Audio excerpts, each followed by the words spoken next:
Hi, this is Chuck Swope with Win Life Success Coaching, and welcome to day 16 of the 40-Day Gratitude Challenge. Today's lesson is entitled, Is Your Mind on Autopilot? So let's get started. Let's start with a Bible verse, Proverbs 23:7. For as he thinks in his heart, so is he. Have you ever heard the expression junk in, junk out? It's computer lingo for input and output.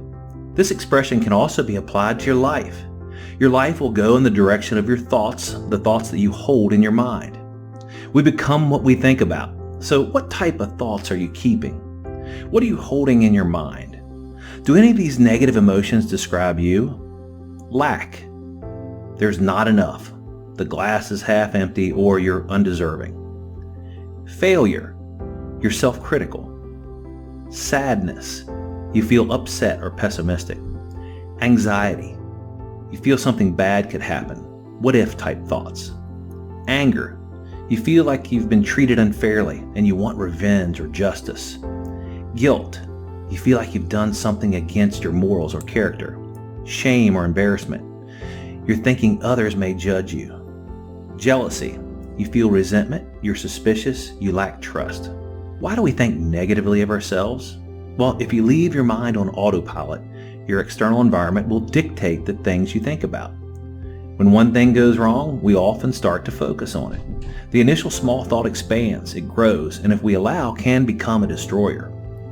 The wrong thoughts cling to you and sink down into your subconscious and ultimately become part of you.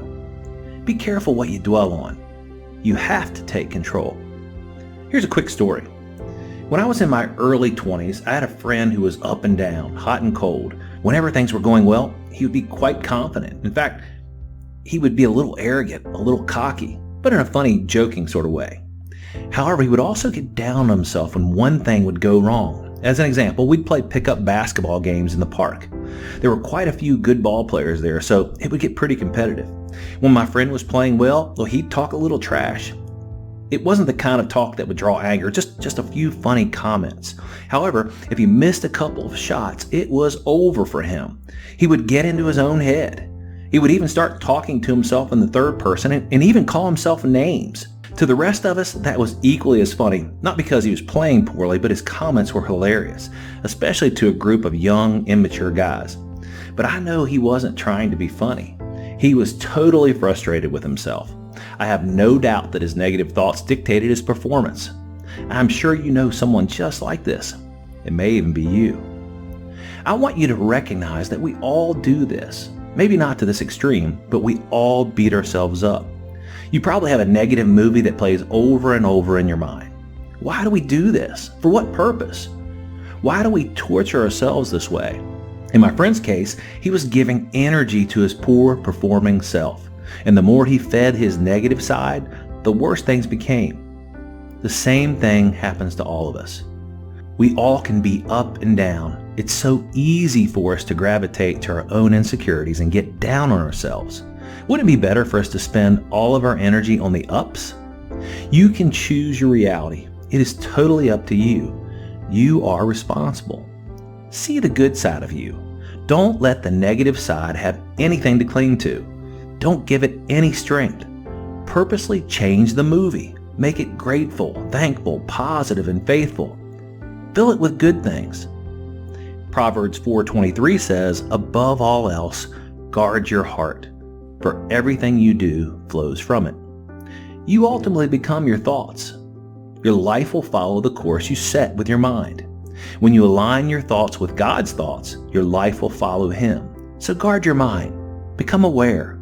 When negative thoughts come in, consciously try to change to something positive. Let's look at Philippians 4:8. Finally, brothers and sisters, whatever is true, whatever is noble, whatever is right, whatever is pure, whatever is lovely, whatever is admirable, if anything is excellent or praiseworthy, think about such things. Impurities are the things described earlier, like lack, failure, sadness, anxiety, anger, guilt, shame, embarrassment, and jealousy. These things are viruses. The cure is to release the impurities. Make room in your mind for pure thoughts. Whatever is true, whatever is noble, whatever is right, whatever is pure, whatever is lovely, whatever is admirable. if anything is excellent or praiseworthy. These thoughts are of God. Dwell on peace, love, joy, happiness, success, and prosperity. God wants you to have all of these things. As you know, one technique to cure the virus is through gratitude journaling. The purpose is to reprogram your mind. Anytime these viruses dominate your mind, push them out with positive thoughts. Will yourself to dwell on the things that are pure, godly thoughts. Let God renew and transform you. It will change the direction of your life. So let's make the following declaration. Say, Dear God, today I will guard my heart. I declare God's blessings over my life. I am loved, confident, and full of determination. Nothing gets me down. I cannot be defeated. I am an overcomer. I am made in the image of God. I am designed for victory. Good things are coming my way. That's it for today. We'll see you tomorrow with day 17.